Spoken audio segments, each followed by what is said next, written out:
السلام عليكم. مين هو تانجيرو؟ أو إيه قصة حياته؟ تانجيرو كامادو هو البطل الأساسي في أنمي قاتل الشياطين أو كما نسميه كيميتسو نو يايبا. وبرضه في نفس الوقت تانجيرو بيصبح واحد من قاتل الشياطين علشان يلاقي حل لعلاج أخته نيزوكو كامادو اللي اتحولت لشيطان. اهلا بيكم في مدمن تلخيص. ده هيكون الجزء الاول من حياه تانجيرو وتعريفنا بيه، وده هيكون خلفيه تانجيرو كامادو ومعاه الارك الاول اللي هو فاينل سيلكشن ارك. بس قبل ما نبدا يا صديقي، انا بنزل فيديو كل يومين ثلاثه، فلو سمحت انزل دلوقتي اعمل اشتراك في القناه وما تنساش تدوس على الجرس ده علشان يجيلك فيديوهاتنا اول باول. الحاجات دي اصلها لازم تتحط لها حدود عشان كل واحد يبقى مرتاح. وبدون اي تاخير يلا بينا نبدا. مين هو تانجيرو؟ تانجيرو هو الابن الأكبر لعائلة كامادو من أم اسمها كيا والأب اسمه تانجيرو. زي عندنا كده محمد. عائلة شغالة على بيع الفحم للمدن. هو كان الابن الأكبر للعائلة ومهتم بالعيلة مع أبيه، بما إنه الابن الأكبر لإخواته الخمسة الأصغر منه. عائلة كامادو كانت عيلة بسيطة مفعمة بالحيوية والحب بين بعضهم. ده حتى وصل بتانجيرو انه انقذ اخوه الصغير من براد شاي سخن ووقع عليه هو بدل اخوه، وده اتسبب له في حرق في جبينه، وده الحرق اللي كلنا عارفينه في جبهة تانجيرو. على مدار عمر تانجيرو اتعلم شغل الفحم، وكان هو المسؤول عن بيع الفحم ده في المدينة علشان يقدر يصرف على اخواته واهل بيته. وبالمناسبة كان بيزور المدينة كتير، وكانت ملامح وشه بتخلي الناس تثق فيه بسرعة. على الناحية التانية بقى والد تانجيرو كان هو اللي بيعلمه كل حاجة هو يعرفها، وكان برضه هو اللي علمه أساسيات الهينوكامي كاجورا، واللي هي رقصة دينية كانت بتتوارثها عائلة كامادو على مر الأجيال، ومعاها كمان حلقان الهانافودا اللي هي لابسها تانجيرو دلوقتي. وكان تانجيرو بيتفرج على أبوه دايما وهو بيرقص الرقصة دي ومش فاهم هي بتعمل إيه. وفي يوم من الأيام يا صديقي سأل تانجيرو أبوه عن إزاي هو بيجيب الطاقة دي كلها وهو بيرقص وهم في الشتاء القارس ده. قال له إن في حاجة اسمها أساليب التنفس، ودي أساليب بتديك قوة كبيرة جدا. أما كبر تانجيرو بقى كفاية إنه يبدأ هو يرقص الرقصة دي بنفسه بدل أبوه اللي بدأ في التعب. اكتشف إن الرقصة دي بتديله قوة لدرجة إنها بتخليه عقله يدخل مساحة طاقة غريبة كده، لدرجة إنه بيبدأ يشوف الكائنات ولا كأنها تحت أشعة إكس. بيشوف أعضاء الكائن يعني على طول وهو جوه الرقصة دي. قبل ما والده يموت قابل الاتنين تانجيرو الابن والأب دب جائع في الغابة اللي جنب بيتهم، ووالده قاتل الدب ده بفأس فقط، بل وكمان قضى عليه، وكل ده باستخدام تقنية التنفس. طبعا تانجيرو الابن تفاجأ من هول قوة أبيه أما بيستخدم التقنية دي بس، وكانت الواقعة دي اترسخت في عقل تانجيرو الابن. بعد ما تانجيرو الوالد توفى، العيلة كلها بدأت تعامل تانجيرو الابن مكان أبيهم بما إنه هو أكبرهم وعائل البيت. الفاينل سيلكشن آرك في حقبة التايشو، ودي حقبة زمنية من 1912 ل 1926 في اليابان. عاش تانجيرو حياة عادية جدا لكنها مليئة بالحب والود بين الجبال مع عائلته، مكونة من أمه وخمس إخوات أصغر منه. في يوم مليان تلج تانجيرو جهز الفحم اللي بيبيعه للمدينة المجاورة تحضيرا لرأس السنة، لكن كان في 2 من إخواته الصغار، أخته الصغيرة هاناكو كامادو وأخوه شيجيرو كامادو، كانوا بيترجوه إنه ياخدهم معاه للمدينة، لكن والدتهم تدخلت وقالت لهم إن أخوهم الكبير مش هيبقى عارف يشيلهم ويشيل الفحم في نفس الوقت أما يتعبوا. للأسف شريط شعر أخيه الصغير تاكيو كامادو بالزعل شوية كمان، لأنه كان بيتمنى إنه يبدأ يقطع الأشجار مع أخيه الأكبر في اليوم ده.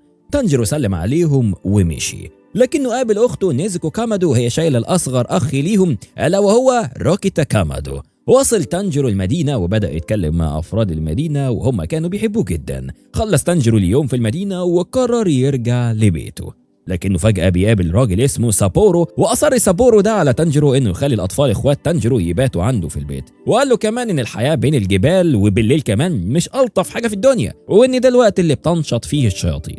المهم تانجيرو فكر معاه شوية ودخل معاه البيت وقعدوا يتكلموا طول الليل لحد ما تانجيرو أخدوا النوم وهو بيتكلم معاه. تاني يوم يا صديقي وصل تانجيرو لبيته ويكتشف الفاجعة. بيلاقي أخته نيزوكو مرمية في الأرض وهي نايمة على واحد من إخواتهم وفي دم كبير جدا حواليهم. وهنا يكتشف تانجيرو إن كل عيلته للأسف الشديد اتقتلت على يد الشياطين. لكن هنا نيزوكو كانت لسه فيها الروح، فأخدها تانجيرو على ظهره وبدأ يجري بيها نزولا من الجبل علشان يروح بيها على أقرب دكتور. وهنا يكتشف تانجيرو إن نيزوكو اتحولت إلى شيطانة وبدأت هي بالهجوم عليه. حاول تانجيرو يدافع عن نفسه ضدها، لكن في نفس الوقت هو مش عاوز يضرها بما انها اخته اللي لسه فضلا من عيلته، فحاول يوقف الهجمه بتاعتها بالعصايه اللي معاها دي. وكل ده كانت نيزكو بتكبر في الحجم ولا كانها هالكا او شي هالكا. وهنا بدأ يبكي تانجيرو متأسفا عن اللي حصل لأهل بيته والمعاناة اللي هم عانوها قبل موتهم، وكل ده كان بيترجى نيزكو إنها تفتكر إنها أخته وإنها إنسانة في الأصل. وبدأت هنا نيزكو يا صديقي تسمع لكلام أخوها، وبدأت هي كمان تبكي. لكن فجأة يا صديقي بيظهر لهم واحد من السيافين واللي اسمه جايو توميوكا، واللي هجم على نيزكو من الخلف، لكن محاولته الهجوم دي فشلت بسبب تانجيرو انه حركها من طريق السيف بتاعه. وهنا سأل السياف تانجيرو انت ليه حميت الشيطانة دي؟ ورد عليه تانجيرو وهو كله زعل وأسى ان الشيطانة دي تكون اخته. لكن جايو هنا ما صدقش الكلام ده، وفي لمح البصر اخذ نيزكو من تانجيرو وقال له لو اتحركت حركة واحدة هقتل اختك، وان مهمة جايو في الاصل هي قتل الشياطين. لكنه بدأ يسمع لكلام تانجيرو وان نيزكو مش زي اي شيطانة، لكن كان رد جايو عليه بانها خلاص ما بقتش اخته، وببساطة كده دي بقت شيطانة قاتلة للبشر. وهنا تانجيرو قال له انه نيزكو ما اكلتش اي بشري حتى الان.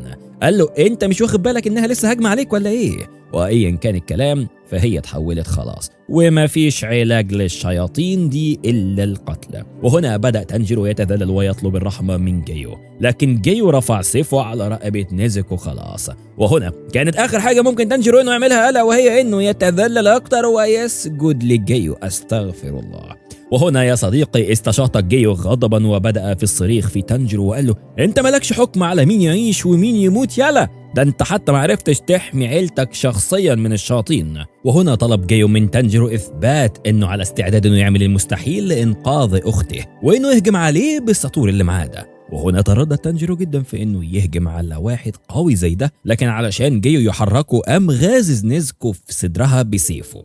وقال ايه؟ تانجيرو رد عليه برميه لطوبة. ما هذا العبث؟ وببساطة جايو صد الطوبة دي بسيفه وقال ايه؟ تانجيرو كان داخل عليه دون سلاح، قام جايو بظهر سيفه مديله في ظهر تانجيرو واسقطه ارضا. وبدأ يركز في تانجيرو الواقع ارضا، اكتشف انه مش معاه الساطور بتاعه، وإذ فجأة أخد باله إن ساطور كان أصلا تانجيرو رميها على جايو وهو في الهوا حاليا ورايح له، لكنه حرك راسه ببساطة وتفادى الساطور ده. لكنه هنا أعجب بإرادة تانجيرو وفهم خطته. لكن هنا يا صديقي بتقوم نيزكو بالغضب من جايو وتقوم مدياله برجليها، فيقوم جايو صاددها لكنه بيرجع لورا من قوة الضربة. وهنا اندهش جايو ان الشيطانة دي راحت تجري على تانجيرو معتقدا انها رايحة تاكله، لكنه تفاجأ يا صديقي اكتر اما شافها بتحمي تانجيرو بنفسها. وهنا انقضت نيزكو على جايو بكل قوتها. وهنا تذكر جايو كلام تانجيرو ان نيزكو مش زي اي شيطان وانها مش هتاكل البشر، وان كان في واحد صاحب جايو من زمان قال نفس الكلام ده لكنه اتقتل للأسف. فهنا قرر جايو انه مش هيقتل نيزكو وقام مديها السيف يده وخلاها تغمى عليها. ونيزكو نايمة قام جايو بلف جزء من الخشب البامبو بقماشة كده وحط الخشبة قدام بق نيزكو علشان ما تعرفش تاكل حد. صحي بعديها تانجيرو وإذ به بيلاقي ان اخته نايمة جنبه ومحطوط في بقها الخشبة دي. جايو طلب منه انه يروح لواحد اسمه ساكونجي اوروكوداكي في جبل ساجري وما ياخدش اخته في الشمس تاني، واختفى جايو بعد كده. وكل ده كان تانجيرو مذهول من كل ده حصل، واخته اخدته بعديها ودفنوا اخواتهم وامهم وصلوا لارواحهم. بعديها راح الاتنين لجبل ساجري. بعديها بشويه خبى تانجيرو اخت نيزكو في كهف كده مضلم وراح اقرب مدينه علشان يشتري منهم صندوق خشبي، ودفع للراجل اللي اداهوله بالعافيه على اساس ان الراجل مش هياخد تمن صندوق يعني وشويه خشب. رجع بعديها تانجيرو الكهف وحط اخته في الصندوق اللي اشتراه وبداوا يتحركوا. وهما بيتحركوا قابل تانجيرو واحد من سكان المكان وسالوا عن مكان جبل ساجري. رد عليه القروي انه موجود بعد جبل تاني كده، لكن الجبل اللي انت هتعدي عليه ده بيقال ان الناس بتختفي فيه.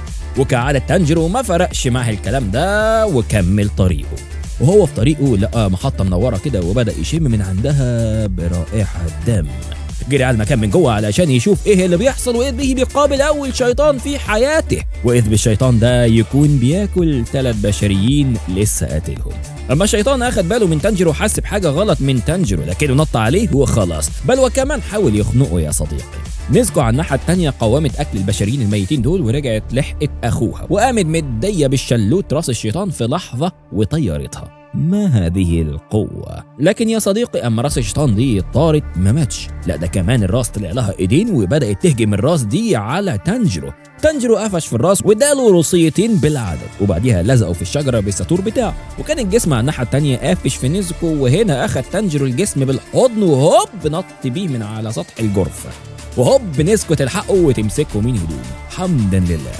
وطبعا جسم الشيطان على الناحية التانية وقع ولبس في الأرض واتسوى بيها ومات. لكن كل ده راس الشيطان ما ماتتش، وهنا تانجيرو بدأ يشم الشيطان ده ويتضح له إن ريحة الشيطان ده مختلفة عن اللي قتلت أهله. بدأ تانجيرو في تجهيز نفسه علشان يقتل الشيطان ده، بس في إيد واحد كده لابس قناع تنجو تتحط عليه ويقول له إنه مش هيعرف يقتل الشيطان بسكينة تلمة زي اللي أنت ماسكها دي. سأله تانجيرو طب إزاي بقى نقتل أي شيطان صح؟ رد عليه الراجل اعرف بنفسك. اعمل الصح. يعني اعمل ايه؟ اعمل الصح. وطبعا تانجيرو قعد يفكر في كلام الراجل ده ساعات وساعات لحد ما الفجر طلع عليهم والشمس هي اللي حرقت الشيطان ده وقامت بالواجب. بعد ما الشمس ما حرقت الشيطان تانجيرو لقى الراجل اياه ده دفن الثلاث جثث اللي موتهم الشيطان، وبعديها الراجل ابو القناع ده عرف نفسه بانه ساكونجي اوروكوداكي، وسأله هل انت تانجيرو اللي جه يكلمني عنه وبعت لي جواب بالحوار ده؟ ورد عليه تانجيرو بالاجابه. بعديها على طول يا صديقي وبخه ساكونجي بسبب عدم قدرته على اتخاذ قرارات سريعه وضربه بالقلم. بعد كده اما سأله هتعمل ايه لو لقيت اختك عايزه تاكلك؟ ساكونجي قال له انه لازم يكون حازم في قراراته ولازم يمنع اخته من انها تأذي اي بشري تاني تحت اي ظرف، او الاحسن اقتلها واقتل نفسك بعد كده. الراجل ده يا صديقي داخل شمال كده في الوقت ليه؟ بعديها امره بانه يمشي وراه علشان يشوف هل اصلا هو مؤهل يكون قاتل شياطين ولا لا. وهما في الطريق كان تانجيرو شايل اخته طول الوقت على ظهره وبدا يتعب، وساكونجي على الناحيه التانيه ماشي ولا الصاروخ قدامه لحد ما وصلوا لبيت ساكونجي. وهنا تساءل تانجيرو في نفسه هو كده عدى الامتحان اللي يؤهله لانه يكون قاتل شياطين ولا ايه؟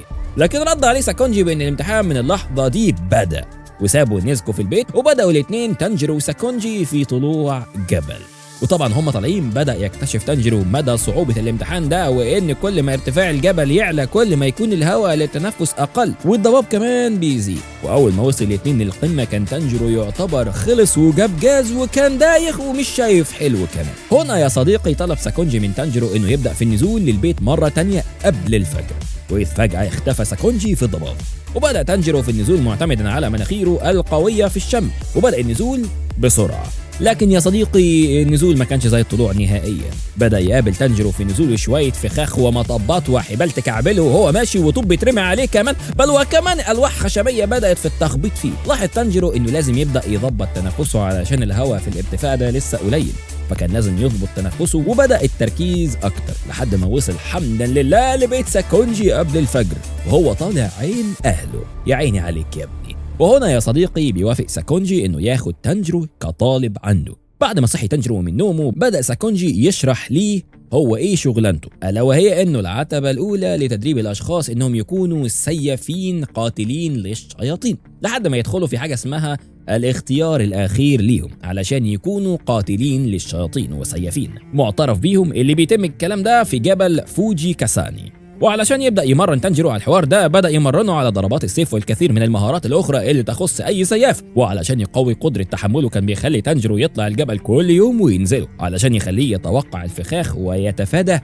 وكان المستوى اللي بعد كده من التمرين إنه يخليه يمسك الكاتانا أو السيف بتاعه وهو بيعمل كل التمارين اللي فاتت دي لحد ما يتخيل إن الكاتانا دي جزء من جسمه. وأول ما يخلص نزول من الجبل يبدأ يلوح بالسيف بقية اليوم كله لحد ما إيده تتخدل. بعديها بدأ تانجيرو يتعلم من ساكونجي ضربات السيف وقوتها بأنه يبدأ يقطع خشب البامبو علشان يتمرن على التركيز والدقة. بعد كده يبدأ يدربه على القتال الالتحامي، وعلى الناحية التانية يكون تانجيرو بسيفه وطبعا تانجيرو بيتفشخ. وبعد كده بدأ يمرنه على أسلوب التنفس. وعلى الناحية التانية نيزوكو دخلت في غيبوبة غريبة كده مش مفهومة من النوم، وساكونجي كلم دكتور علشان يحاول يفوقها بس للأسف ما كانش فيه أي فايدة. احبط طبعا وزعل تانجيرو جدا من الحوار ده، وكل اللي كان شاغل دماغه انه في يوم من الايام ممكن يقوم من النوم يلاقي اخته ميته. وبدأ بعديها كتابة يومياته بخصوص تدريباته اليومية مع ساكونجي وكتابات كمان لنيزوكو أما تفوق. واخيرا يا صديقي بعد سنة من التمرينات جه الوقت. ساكونجي بلغ تانجيرو ان كده خلاص مفيش حاجة جديدة يقدر يعملها له، ونصحه بانه يشتغل على الاساسيات اللي هو علمها له اكتر واكتر، لحد ما وداه لحجر كبير كده على شكل كورة كبيرة جدا، وقال له ان لو عرف يقسمها الى نصين بسيفه هو كده هيكون جاهز للامتحان الاخير اللي على الجبل التاني ده. وكالعادة سابه ومشي. وطبعا عمك تانجيرو بدأ يضرب الكرة الحجرية دي بسيفه مرة ورا التانية ورا التالتة لمدة نص سنة كاملة، وطبيعي يا صديقي مفيش أي تأثير، لحد ما خابت آماله وبدأ في الإحباط، فقام مدي روسية كده للصخرة الكبيرة دي، وفجأة بيظهر الولد لابس قناع ثعلب فوق الصخرة دي وزعق فيه وأمره بأنه يخرس ويوقف صياح. وطبعا لاحظ تانجيرو إن الواد ده ظهر من العدم، وبرضه في نفس الوقت هو ما شمهوش، وبدأ الولد ده بالهجوم على تانجيرو بسيفه الخشبي، ودافع طبعا تانجيرو عن نفسه. بس الغريب ان السيف الخشبي ده طلع قوي جدا، وبدأ تانجيرو هنا ينهك من قوة الواد ده، وبدأ ياخد في وشه حرفيا من الواد ده من ضربات لشتائم لكل حاجة انت تخيلها يا صديقي، لحد ما اسقطه ارضا واغمى عليه. بتظهر له بقى واحدة تانية بنت برضه لابسة قناع لثعلب، أما فاق تانجيرو من غيبوبته وكانت بتطمن عليه هو كويس ولا لا. لكن كل ده كان تانجيرو معجب بقوة الواد اللي بقناع الثعلب ده وبمهاراته. كملت البنت كلامها إنها كانت بتراقبه وهتساعده في تطوير مهاراته القتالية، وقالت له إن اسمها هو ماكومو واسم الولد هو سابيتو. لمدة أيام معدودة ماكومو كانت كل مهمتها إنها تطور تقنيات تانجيرو وإنها تقول له على نقاط ضعفه وإزاي يطورها. وبعديها عرف تانجيرو إن ماكومو وسابيتو مش قرايب، لكنهم اتربوا مع بعض على يد ساكونجي مع أطفال تانية كتيرة واللي برضه كانوا بيراقبوا تانجيرو. بعديها علمته إزاي يبدأ يركز على قوته وتنفسه في تقنية التنفس، بإنه يكبر رئتيه وياخد هواء أكتر جواهم، وإنه يدخل هواء أكتر في دمه علشان يقدر على القتال بقوة أكبر، وقلبه ينبض بقوة أكبر وأسرع. وتعلم كمان تانجيرو إنه إزاي يكتشف بقوة حاسته للشم القوية دي هل هو أصاب الشيطان ولا لأ في القتالات بتاعته اللي بالسيف. ولمدة 6 شهور يا صديقي استخدم تانجيرو كل اللي اتعلمه من ماكومو لقتال سابيتو، لكنه للأسف كان كل ده بيخسر منه. لكن يا صديقي في يوم ما تانجيرو وهو مطول شعره وكان شكله سكسي فشخ. المهم كان بيواجه سابيتو، والغريب ان كان في القتال ده سابيتو بسيف حقيقي مش خشبي زي المرة اللي فاتت. ولأول مرة يا صديقي تانجيرو يفعلها وسيفه يصل إلى سابيتو قبل أن يصل سيف سابيتو إليه ويصل إلى قناعه، بل وكمان يقطع قناعه إلى نصفين كاشفا عن وجه سابيتو. سابيتو كان على وشه ابتسامة حزينة، وإذ فجأة بدأ في الاختفاء هو وماكومو. وأول ما اختفوا يكتشف تانجيرو إنه قسم الحجر الصخري الكبير ده اللي قال له عليه ساكونجي إنه يقسمه إلى نصين، وأول ما قسمها بيظهر وراه ساكونجي وهنأه كمان على المجهود اللي هو عمله، لكنه للأسف ما كانش عاوزه ينجح في الاختبار ده ولا عاوزه يشترك في الاختيار الأخير كمان. حسبي الله ونعم الوكيل فيك يا كلب يا خسيس يا كلبي ابن الكلب، علشان هو مش عاوز يخسر واحد تاني من أطفاله اللي رباهم بإنه يتقتل. وبدأ تانجيرو يعيط أما حضنه ساكونجي وطلب منه ساكونجي إنه يرجع له من بعد الاختبار ده عايش. ساكونجي بعد كده قص شعر تانجيرو واداله قناع برضه على شكل ثعلب وعليه شكل الشمس في نفس المكان اللي تانجيرو عنده علامة الحرق اللي على جبينه كنوع من الحماية من الشر. تانجيرو بدأ في تحركه علشان يروح الاختيار الأخير على الجبل، وقال لساكونجي إنه يهتم أكتر بماكومو وسابيتو.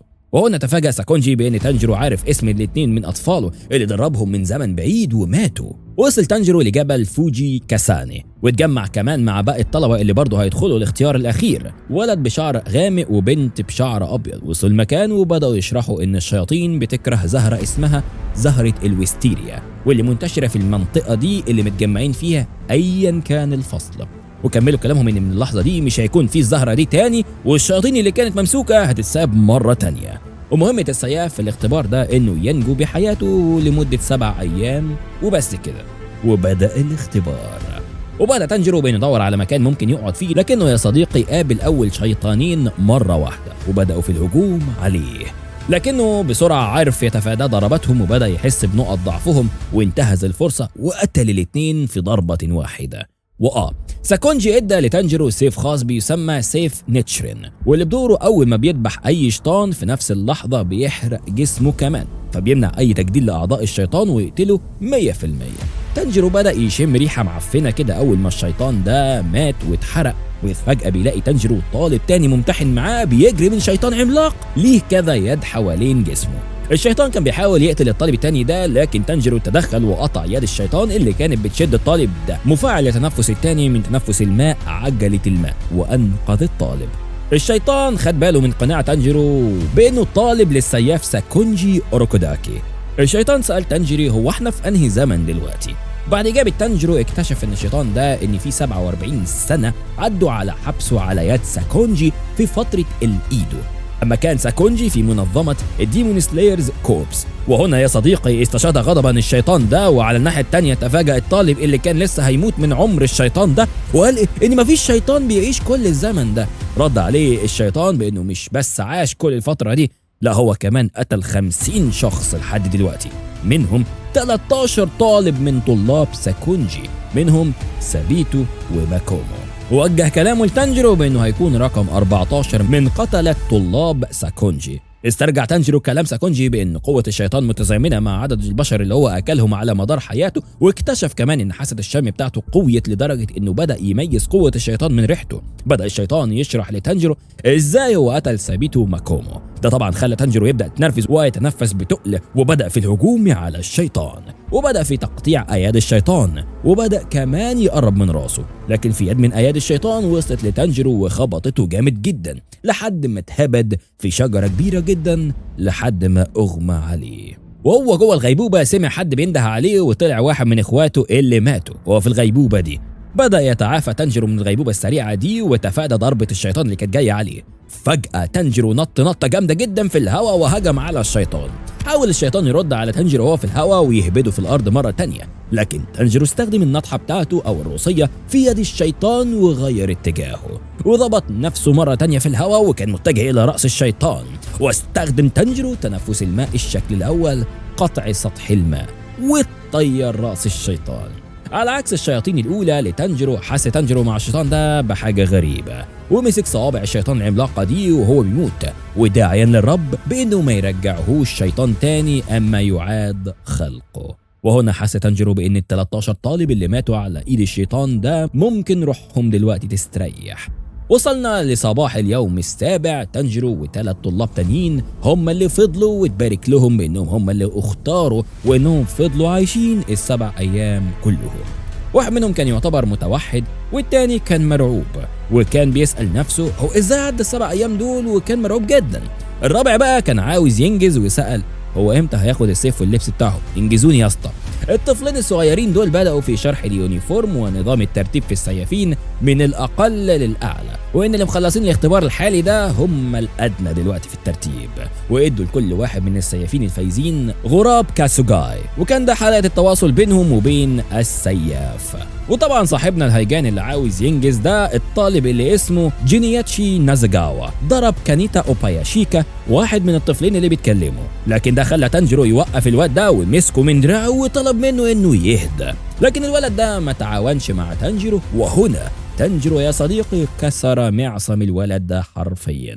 بعد شوية كل واحد من الطلاب الناجيين دول طلب منه انه يختار نوع من انواع المعادن اللي قدامهم دي علشان يتصنع منه سيف النيتشرين بتاعهم. بعدها بشوية تانجيرو بدأ في النزول من جبل الفوجي كاسيني وكله تعب. جسمه كان منهك نهائيا، بل وكمان اليونيفورم الجديد كان تقيل وهو شايله، وطبعا بدأ يشفق على نفسه انه ملحقش يتكلم مع اي حد من الشياطين اللي هو قتلهم علشان يسألهم عن حل او وسيلة انه يرجع اخته من شيطانة الى انسانة مرة تانية. لحد ما وصل الى بيت ساكونجي ولسه هيدخل البيت اذ به يقابل اخته صاحيه ونيزكو تطلع من البيت. وطبعا تانجيرو يتفاجأ باللي هو شايفه بانها صحت من الغيبوبه اللي هي كانت فيها ولسه هيجري عليها، للاسف يقع من كتر الالم والانهاك اللي هو فيه. لكن على الناحيه الثانيه نيزكو هي اللي جريت عليه وحضنته، وبدأ تانجيرو يعيط من الفرح والسلام النفسي اللي هو اصبح فيه. وكمان يوصل ساكونجي ويحضنهم هما الاثنين وهو فرحان جدا بان تانجيرو قدر يعدي من الامتحان. 15 يوم عدوا وتانجيرو يشوف واحد كده جاي عليهم على راسه طاقية كبيرة جدا مش مبينة وشه. الراجل عرف نفسه بانه هاجانيسكا وهو اللي عمل السيف بتاع تانجيرو. وطبعا تانجيرو هو كمان عرف نفسه للراجل وطلب منه يتفضل معاه في البيت يعني ويشرب معاه شاي، لكن الراجل على الناحية التانية تجاهل الطلب بتاعه نهائيا وبدأ في فتح سيف النيتشرين اللي عمله لتانجيرو، وبدأ في شرح منشأ سيف النيتشرين ده لتانجيرو. بعديها فجأة هاجانيسكا ده التفت فجأة إلى تانجيرو وهو على وشه قناع الهيوتوكو ده، وهو قناع مشابه لقناع ساكونجي. لكن أول ما هاجانيسكا ده شاف وش تانجيرو وشاف شعره الأحمر وعينه الحمراء، نده عليه بطفل الحرق القرمزي أو الأحمر، واللي أربك تانجيرو أكتر أساساً علشان هو مش فاهم منه أي حاجة. دخل جوه البيت، بدأ هاجانيسكا ده يشرح بأن السيف ده بيتغير لونه أول ما بيتسحب من الغمد بتاعه أو الجراب، وأكمل كلامه بأنه يعتقد إن أول مرة هيشوف في حياته سيف النيتشرين ده يتحول للون الأحمر الفاتح. وبالفعل تانجيرو سحب السيف بتاعه، لكن السيف اتحول للون الأسود. وللأسف طبعا هاجانيسكا أحبط جدا. ساكونجي على الناحية التانية كان منبهر بأنه أول مرة يشوف سيف يتحول للون الأسود. وهنا يا صديقي هاجانيسكا ده نط على تانجيرو بأنه أحبطه إنه كان عاوز يشوف سيف يتحول للأحمر في أول مرة في حياته. وفي اللحظة دي يا صديقي غراب تانجيرو وصل وبلغوا بأول مهمة ليه في رحلته لقتال الشياطين. وهنا يا صديقي نقف شوية وناخد ريست مش كبير. لو عجبك الفيديو أكيد ما تنساش تعمل سبسكرايب وفعل جرس التنبيهات ده علشان يجيلك الفيديوهات الجاية أول بأول. لكن أنا يا صديقي محتاج منك طلب، تقولي أكمل حياة تانجيرو لحد الآخر ولا لأ؟ وأكيد طبعا هيكون في حرق في المستقبل من المانجا. أسيبكم في رعاية الله والسلام عليكم.